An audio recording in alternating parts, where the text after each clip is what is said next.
नमस्कार मित्रांनो, मी दिनेश देवरे. दिनेश देवरे या यूट्यूब चॅनलमध्ये आपलं सर्वांचं मनापासून खूप खूप स्वागत.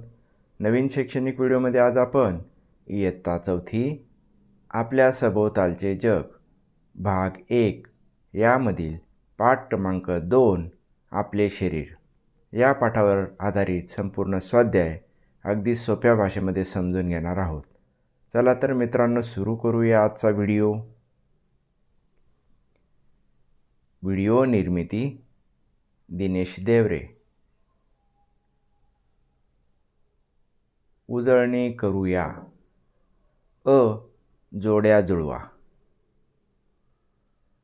मेंदू, हृदय, जठर, लहान आतडे. पुढच्या भागामध्ये त्यांचं कार्य दिलेलं आहे. अन्न घुसळणे, माहिती साठवणे, पोषक तत्वांचे शोषण, शरीरभर रक्त खेळते ठेवणे. आता आपल्याला अचूक जोड्या जुळवायचे. मेंदू, माहिती साठवणे.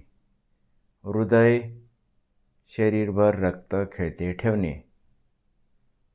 जठर, अन्न घुसळणे. लहान आतडे, पोषक तत्वांचे शोषण.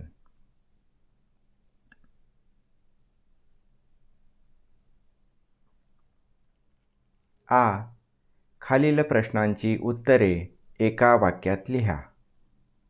1. बाह्य अवयव म्हणजे काय? उत्तर: शरीराच्या बाहेरून दिसणाऱ्या अवयवांना बाह्य अवयव असे म्हणतात. 2. हृदयाचे कार्य कोणते? उत्तर: हृदयाचे कार्य संपूर्ण शरीरात रक्त पंप करणे हे आहे. ई गटातील वेगळा शब्द कोणता? का? 1. नाक, कान, डोळे, फुफ्फुस. यामधील वेगळा शब्द आहे फुफ्फुस, कारण ते अंतरेंद्रिय आहे. 2.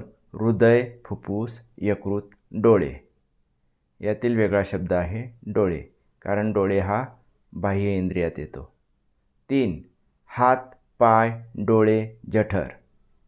यामधील वेगळा शब्द आहे जठर, कारण जठर हे आंतरेंद्रिय आहे. 4.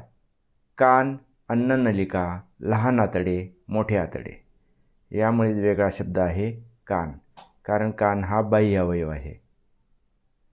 ई खालील यादीतील इंद्रियांचे बाह्येंद्रिये व आंतरेंद्रिये असे 2 गट करा.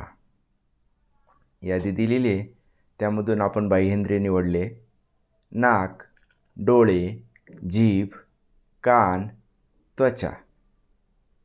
त्यानंतर आंतरेंद्रिय आहेत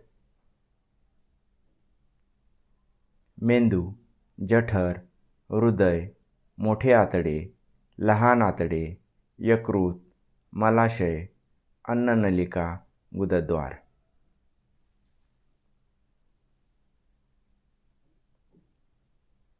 उ खाली दिलेले अवयव मानवी शरीराच्या आकृतीत योग्य ठिकाणी रेषेच्या साहाय्याने जोडा.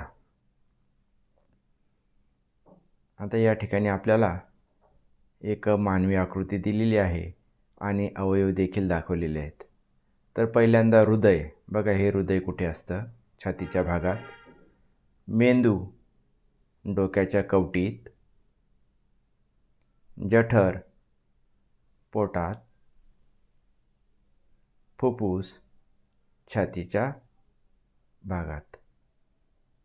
धन्यवाद मित्रांनो. आजचा व्हिडिओ आपल्याला नक्कीच आवडला असेल. व्हिडिओ आवडला असेल तर व्हिडिओला लाईक करा, शेअर करा आणि असेच नवनवीन व्हिडिओ पाहण्यासाठी चॅनलला सबस्क्राईब करा. पुन्हा भेटू. काळजी घ्या. बाय.